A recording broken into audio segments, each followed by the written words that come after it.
Bien-aimés frères et sœurs dans le Seigneur, Shalom. Je suis votre humble serviteur, le évangéliste Prince Kouka. Ce matin, nous voici encore, une fois de plus, dans votre mission, les cris des réparations. Une mission de ZL Prod, toujours dans le cadre de pouvoir encourager, réconforter, relever et fortifier les enfants de Dieu au travers de la parole de Dieu. Alors, j'aime une pensée de la parole de Dieu, une question que Job avait posée, quand finira la nuit? Nous sommes dans le livre de Job, chapitre 7 à son verset 4. Quand finira la nuit? Bien-aimé dans le Seigneur, je voudrais m'adresser à une personne ce matin. Peut-être que vous êtes réveillé, oppressé, opprimé, et vous êtes peut-être environné des ténèbres de ce monde, qui sont des soucis, des fardeaux, des douleurs, des inquiétudes, des peurs, des angoisses, des doutes, des lamentations. Vous avez peut-être une pensée, vous avez des pensées de suicide, alléluia, parce que rien ne marche autour de vous et pour vous. Et vous avez les mêmes problèmes, les mêmes préoccupations, et les mêmes soucis avec cette même question de jusqu'à quand finira la nuit.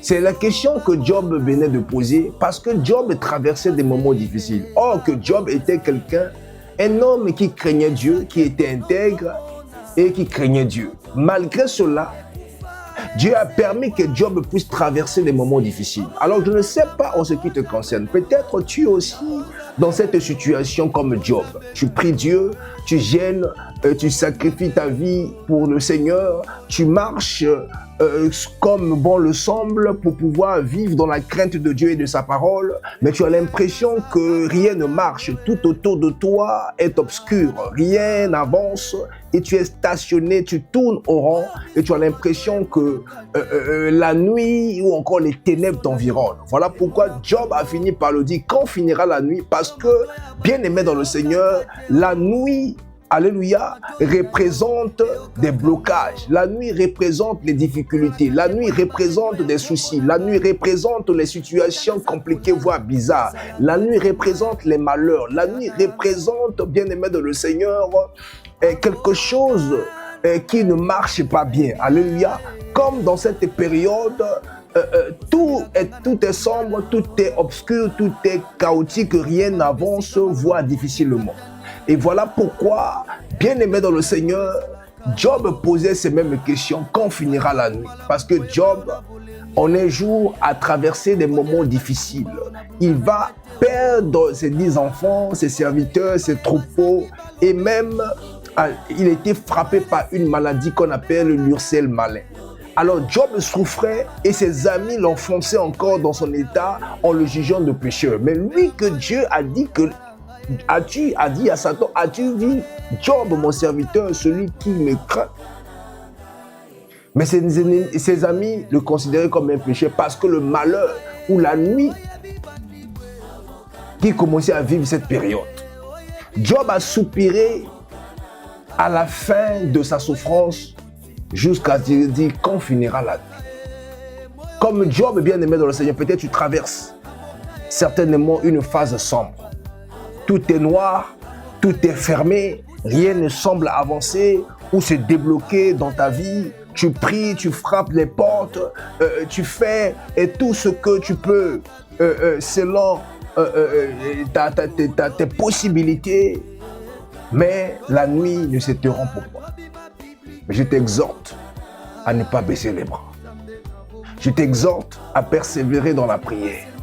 Comme Job a fini par dire que attache-toi à Dieu, tu auras la paix et tu jouiras ainsi du bonheur. Reste attaché à Dieu parce que Dieu, à un moment donné, finira par dire que la lumière soit et la lumière va apparaître dans ta vie. Parce qu'il est le Dieu qui ne veut pas laisser que tu demeures dans les ténèbres. Dieu voyait ce que Job traversait. Job a fini par dire que mon Rédempteur est vivant, il se leverait les derniers sur la terre. Alors Dieu savait ce que Job traversait. puisque c'est lui qui a livré Job dans les mains de Satan. Il a dit à Satan, je te le livre, fais ce que tu as lui à faire, mais ne touche pas à son âme. Mais Dieu n'a pas plus plaisir de voir la souffrance de Job. Au milieu de la tempête, au milieu de cette souffrance, Dieu va répondre à Job. Oui, Dieu n'a pas abandonné Job. Dieu n'a pas laissé Job dans la souffrance. Il est intervenu et l'a rétabli dans son premier état. La Bible déclare que Job a reçu, bien aimé le Seigneur, plus de bénédictions qu'auparavant. Oui, dans le livre de Job 42, verset 12, il est écrit que Job a reçu de l'Éternel plus de bénédictions que ce qu'on avait reçu dans les premiers. Il a été à nouveau, il a eu à nouveau 10 enfants et il possédait plus de troupeaux. Alors, quelle que soit l'origine de ta nuit, de ta situation, prie Dieu comme Job en disant que mon Rédempteur est vivant, il se leverait le dernier sur la terre. La Bible déclare dans le livre de Psaume 37, verset 5, que recommande ton sort à l'Éternel, mets en lui ta confiance et il agira. Le Seigneur va agir parce qu'il a dit que le malheur atteint souvent le juste, mais l'Éternel en délivre toujours. Oui, Dieu est ta lumière. Il éclairera de nouveau votre vie. Il déclarera à votre vie que la lumière soit et la lumière apparaîtra dans votre vie.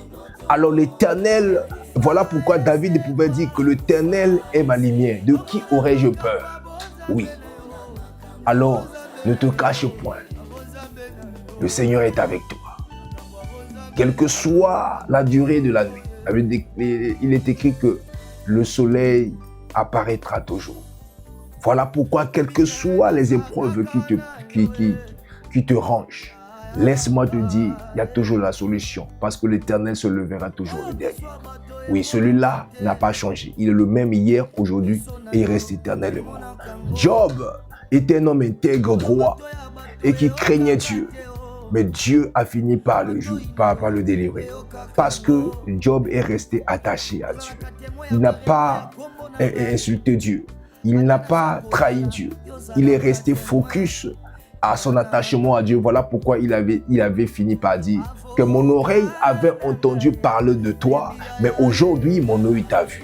Alors je prie que le Seigneur que tu puisses voir d'une manière visible et palpable la gloire de la deuxième maison. Comme il est écrit que la gloire de la deuxième maison sera plus grande que celle de la première. Alors à partir d'aujourd'hui, que ce que tu as perdu, que ce que le Seigneur va te redonner, puisse dépasser les années que tu as eu à perdre. Oui, tu ne seras plus dans la confusion parce que l'Éternel a décidé de te bénir.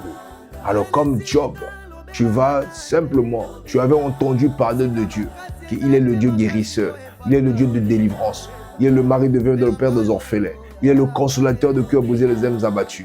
Il est celui qui relève l'indigent qui est tombé par terre, il le fait asseoir parmi les grands. De la même manière que tu avais entendu parler de ces choses, le temps est venu que tu puisses le vivre d'une manière palpable, au nom de Jésus. Parce que Job a dit que mon oreille avait entendu parler de toi, mais aujourd'hui, mon œil t'a vu. Que tu puisses voir la gloire de l'Éternel maintenant, au nom de Jésus. Alors soyez bénis et comblés. C'était votre humble serviteur, l'évangéliste Prince Kouka, au travers les cris des réparations. Le Seigneur a décidé de pouvoir réparer tout ce que tu as perdu, parce qu'il est le Dieu qui accorde encore la possibilité de la seconde maison. Alors sois béni et comblé au nom de Jésus. Et à très bientôt.